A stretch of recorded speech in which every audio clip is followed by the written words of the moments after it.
దేశంలో ఎక్కడా లేనటువంటి మరో అద్భుతమైన సనాతన హెల్త్ కేర్ ఆయుర్వేదం. ఇక్కడ అన్ని రోగాలకు మటుమాయం చేయగలరు. ఆయనే డాక్టర్ డిజి రవికుమార్ గారు, అనువంశిక వైద్యులు.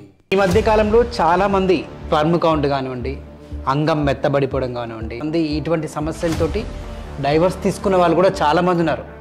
మ్యాక్సిమం 25 సంవత్సరాల వరకు ఒక పురుషుడు వీర్యాన్ని స్ఖలనం చేసుకోకూడదు.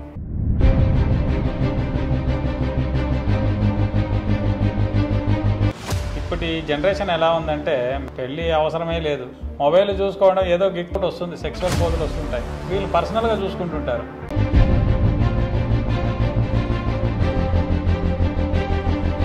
ఎందుకంటే ఇప్పుడు కాలం పిల్లలు ఏం చేస్తున్నారంటే ఈ హాస్టల్లో చేర్పించేయడం, తోటి పిల్లలు ఉంటారు వాళ్ళ జతలో చేరి వీళ్ళు చెడిపోతూ ఉంటారు.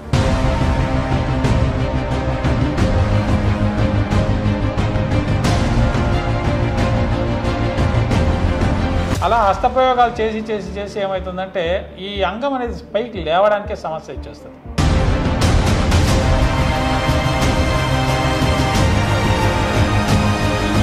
ఫస్ట్ నైట్గా నాకు కాల్ చేసేవాళ్ళు ఉన్నారు. పెళ్ళాం కూడా వీడు మగవాడే కాదు అని చెప్పేసి విడాకులు ఇచ్చిండేవాళ్ళు కూడా చాలా మంది.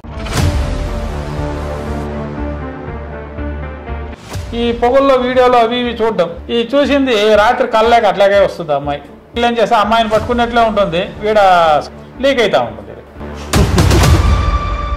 నమస్తే, welcome to our channel.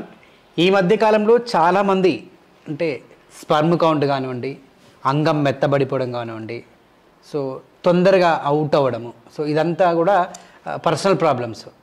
So సెక్షువల్గా ఎందుకంటే పెళ్ళైన వెంటనే కూడా చాలామంది ఇటువంటి సమస్యలతోటి డైవర్స్ తీసుకున్న వాళ్ళు కూడా చాలామంది ఉన్నారు. సో ఈ సమస్యలన్నింటికి చెక్ పెట్టడానికి మీ దగ్గర ఏమైనా మీ ఆయుర్వేదంలో మందు ఏమైనా ఉందా? చాలా అద్భుతమైన రెమెడీస్ ఉన్నాయండి. మీరు అడిగిన దాంట్లో క్వశ్చన్లో తప్పేం లేదు. ఎందుకంటే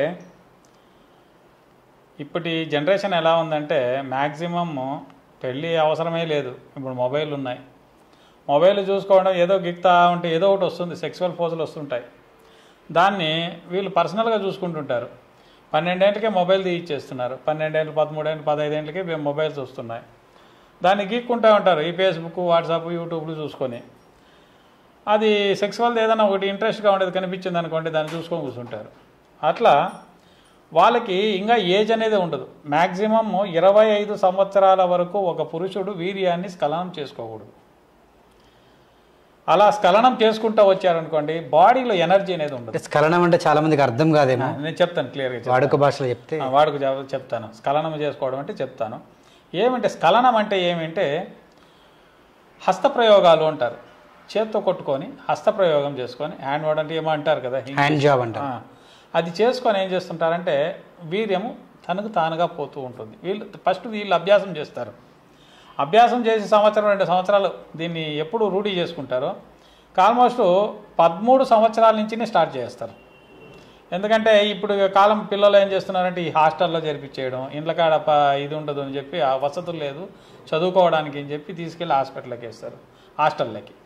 హాస్టల్లోకి వేసినప్పుడు ఏం చేస్తారంటే తోటి పిల్లలు ఉంటారు వాళ్ళ జతలో చేరి వీళ్ళు చెడిపోతూ ఉంటారు.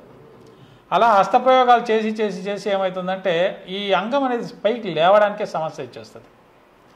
అప్పుడు వాళ్ళకి భయం అనేది పుట్టుకుంటుంది. భయం పుట్టుకున్నప్పుడు ఉన్నింది పడిపోతుంది. అప్పుడేం చేస్తారంటే ఎవరికి చెప్పుకోవాలని తెలియదు, దాన్ని అలాగే దాచిపెట్టుకుంటూ వస్తారు. ఇంకొంతమంది ఏం చేస్తారంటే 20-25 ఏళ్ళు అయిన తర్వాత హస్తప్రయోగాలు స్టార్ట్ చేసుకుంటారు, పెళ్ళికి ముందే డౌన్ అయిపోయి ఉంటుంది.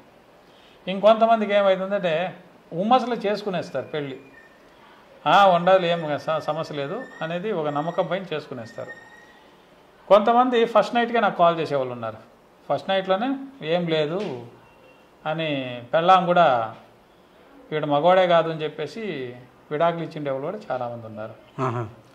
అలాగా ఈ హస్తప్రయోగాలు అనేవి కొంతమంది డాక్టర్లు చెప్తుంటారు, మీడియాలోనే దీంట్లోనే చూస్తూ ఉంటారు కదా, ఫేస్బుక్కి వెళ్ళండి, యూట్యూబ్లోకి వెళ్ళండి, డాక్టర్లు వస్తారు.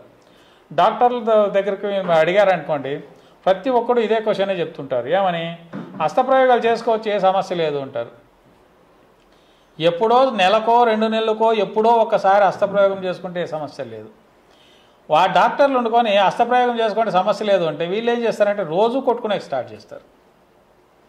ఒక్కసారి వీర్యం అనేది అవుట్ అయిన తర్వాత ఆ వీర్యము మళ్ళీ మన దేహంలో సేకరణ కావాలంటే మనం బలమైన ఆహార పదార్థాలు తింటే అప్పుడు సేకరణ 40 రోజులు అవుతుంది అది మళ్ళీ రికవరీ కావడానికి. అలాగే వీళ్ళు ప్రతిరోజు రోజుకి 2 సార్లు 3 సార్లు కొట్టి వీళ్ళకి ఆ ఒక బలం అనేది తగ్గిపోతుంది. నరాలు అనేది వీక్ వచ్చేస్తాయి. ఈ అంగం దగ్గర ఉన్న నరాలు ఏమవుతుందంటే రబ్బర్ బ్యాండ్ అంటూ రబ్బర్ ఒకటి ఉంటుంది, పట్టి లాగుతూ ఉంటే అది పొడుగు పెరుగుతుంటుంది కదా, చిన్నగా ఉంటుంది ఫస్ట్ లాగేటప్పుడు, అది మొత్తం పెరిగితే ఏమవుతుంది, అలాగ నరాలు అనేవి కాస్త పుంజుకునేస్తాయి, అలా పొడిగిదైపోతాయి, లూజ్ వచ్చేస్తుంది. అప్పుడు ఆ అంగం అనేది స్టడీ కాకుండా మెత్తబడిపోతుంది. ఇలా ఉండే వాళ్ళకి కొంతమంది 40 ఏళ్ళైనా 45 ఏళ్ళైనా పెండ్లి కావు. వాళ్ళు ఏదో ఇంట్లో సాగు చెప్పుకొని పోతూ ఉంటారు, నాకు ఇట్లుందండి ఆ సమస్య ఈ సమస్య ఏదో చెప్పుకొని పోతూ ఉంటారు. అలాంటి వాళ్ళు చాలామందికి నేను చెప్పబోయేది ఏమంటే మొదటిగా హస్తప్రయోగాలు అనేది మానుకోండి. దీన్ని రూఢీ చేశారనుకోండి, మళ్ళీ మీరు దీన్ని మానుకున్నా కూడా ఒకటి మూత్రంలో పోతూ ఉంటుంది తెల్లగా, ఆ బంకలాగా వెళ్ళిపోవడము. ఎవరైనా ఆడవారితో మాట్లాడుతూ ఉంటే చాలు, పక్కింటోళ్ళు ఏదో ఎదురింటోళ్ళు ఎవరితో మాట్లాడుతూ ఉంటే చాలు లీక్ అవుతూ ఉంటుంది వీళ్ళకి, అది కావచ్చు. రెండోది వచ్చి స్వప్నస్ఖలనం అంటారు. ఈ పొగుల్లో వీడియోలు అవి ఇవి చూడడం, ఫోన్లు చూడడం, ఈ చూసింది రాత్రి కల్లేక అట్లాగే వస్తుంది అమ్మాయి వచ్చే కొందరికి వీళ్ళు ఏం చేస్తే అమ్మాయిని పట్టుకున్నట్లే ఉంటుంది, వీడ స్ఖలనం అయిపోయి ఉంటుంది. ఇలాగా చాలా వరకు ఉండదు. దీంట్లో ఇంకొక సమస్య ఉండదు.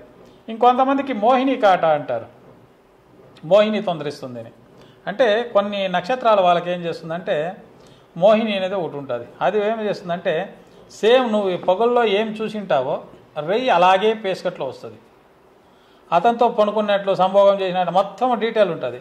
కానీ వీర్యం ఇక్కడ పతనం అయిపోయి ఉంటుంది, ఆ తెల్లారితో లేస్తే ఫుల్ వీక్ అయిపోయి ఉంటారు. ఇలాంటి సమస్యలు కూడా చాలా వరకు ఉన్నాయి. ఇలాంటి వాళ్ళకి నేను చెప్పబోయేది ఏమంటే ఈ హస్తప్రయోగాలు అనేది పరిపూర్ణంగా బంద్ చేసుకోండి. ఎందుకు బంద్ చేయమని చెప్తానంటే ఇప్పుడు మనం ఇల్లు కట్టాలి. ఇల్లు కట్టాలంటే ఏం కావాలి మనకు?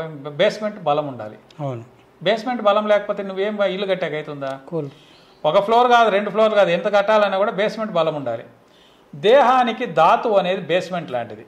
ధాతువు అనేది అంటే శుక్ల కణాలు, మన ఈ వీర్య కణం ఏమంటామో ఇది వచ్చి బేస్మెంట్ లాగా. ఈ బేస్మెంట్ ఎంత బలం ఉంటే రేపుట్నాడు నీకు అంత బలం ఉంటుంది, నీకు పుట్టబోయే బిడ్డలు కూడా అంత బలం ఉంటుంది.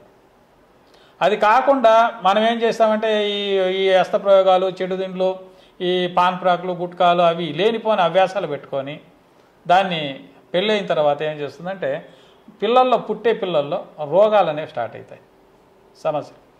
అలాగే వీళ్ళకేమవుతుందంటే వీర్యకణాలు సమృద్ధిగా పెరగవు, పుట్టేవాడు పిల్లలు కూడా అంగవైకల్యంగా పుట్టే ఛాన్సెస్లు ఉంటాయి. అలా కాకుండా మ్యాక్సిమం ఇప్పుడు వస్తున్న వరల్డ్ ఆర్గనైజేషన్ ప్రకారము 60% ఉన్నది వీర్యకణాలు జనాల్లో, ఇంకా 40% చచ్చిపోయింది. ఈ 60 కూడా ఏం తగ్గిపోకుండా ఉండడమే చాలా మంచిది. ఇవి తగ్గుతూ ఉంటే ఏమవుతుందంటే ఈ జింక్ ఫుడ్లు అనేవి కొన్ని ఉన్నాయి, అవుట్ సైడ్ తింటున్నారు కదా, అవి తిని కొన్ని రోగాలు వస్తున్నాయి. ఆ రోగాలు పూర్తి డయం కావాలంటే ఎందుకు ఈ జింక్ ఫుడ్లు మానమంటానంటే లెడ్ అనేది ఒక కెమికల్ ఉంది. లెడ్ అంటే దాన్ని సీసము ఉంటాం. ఇవి ప్రోడక్ట్లు స్టాక్ ఉండేదానికి ఆ లెడ్ను వాడుతున్నారు కంపెనీలలో. ఇంతకుముందు ఒకటి కంపెనీ వచ్చింది, ఏదో నెస్లే కంపెనీ, కోర్టుకు పోయి ఆ మ్యాగీనో ఏదో వస్తుంటే కోర్టుకు పోయి అంత కేసులు అయింది. దాంట్లో వాడు లెడ్ యూజ్ చేసేవాడు.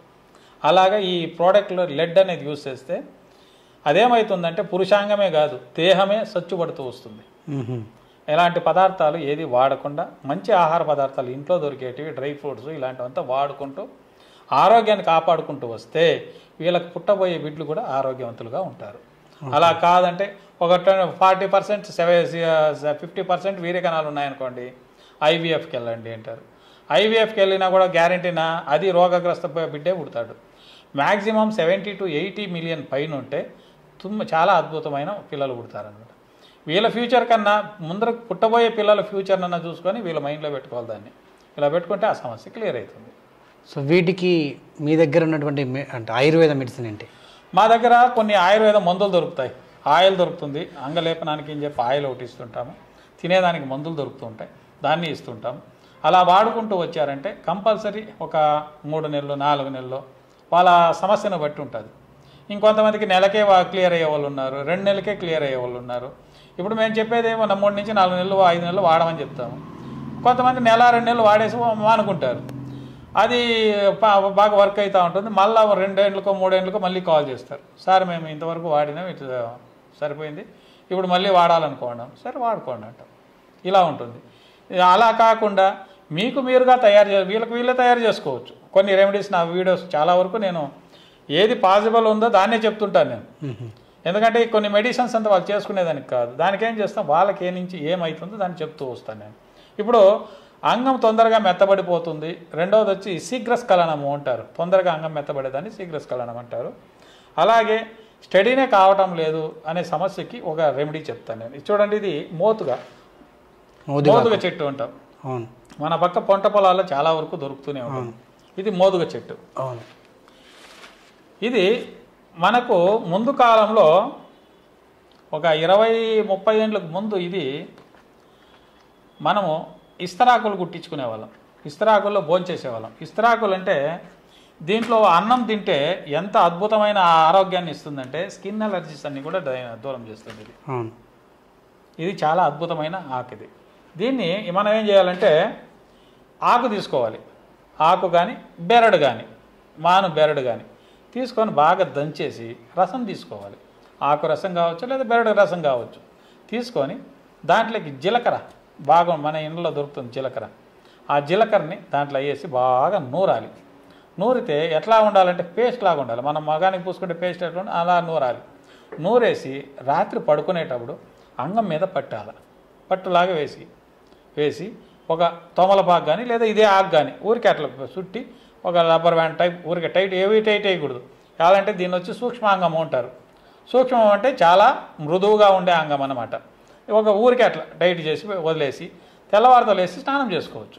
ఇలా 41 రోజు కానీ ఇంకా సమస్య ఎక్కువ ఉంటే ఒక 2 నెలలు కానీ వాడుకుంటూ వస్తే కంపల్సరీ ఆ నర మండలం అనేది ఏముంటుందో, ఈ సెక్స్ వల్ల చాలామందికి ఆడవారికి ఒక పద్ధతి, మగవారికి ఒక పద్ధతి.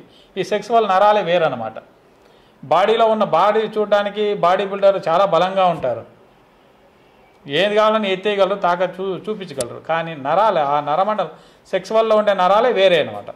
ఆ నరాలకు బలం రావాలంటే ఇలా చేసుకుంటూ వస్తే ఆ నరాలు బాగా బలపడతాయి. ఆ కంపల్సరీ ఆ సమస్య ఉందో క్లియర్ అయితే వస్తుంది. సో ఆడవాళ్ళకు కూడా కొందరికి శృంగార ఈ సెక్షువల్ ఫీలింగ్స్ కలగవు. సో వారికి కూడా తినేదానికి మందులు ఉంటాయండి. వాళ్ళకి కడుపుకు మందులు ఇస్తే వాళ్ళకి ఆ కోరికలు పుట్టాల. కొంతమందికి ఉన్నా కూడా వాళ్ళ కోరికలు అనేది ఉండవు. అది కొన్ని జాతుల స్త్రీలలో అలాగే ఉంటుంది. ఈ పద్మిని, శంకిని, చిత్తిని, హస్తిని అని 4 జాతులు ఆడవారు ఉన్నారు. ఆడవారిలో పద్మిని జాతి ఆడదానికి ఆ సెక్సువల్ కోరికలు తక్కువ ఉంటాయి. దాన్ని మనం తప్పుగా తెలుసుకునే అవసరము లేదు. రెండవది వచ్చి వాళ్ళ కోరికలు పుట్టాలంటే దానికి తగువైన మందులు ఉంటాయి. మందులు ఉంటే దాన్ని వాడుతూ వస్తే సరిపోతుంది. ఓకే. సో ఈ సెక్షువల్ ప్రాబ్లమ్స్ వల్ల పిల్లలు కూడా కావడం జరగడం లేదు, చాలా మంది సంతానం కలగడం లేదు. వీర్యకణాలు ఉంటేనే కదా సంతానం అయ్యేది.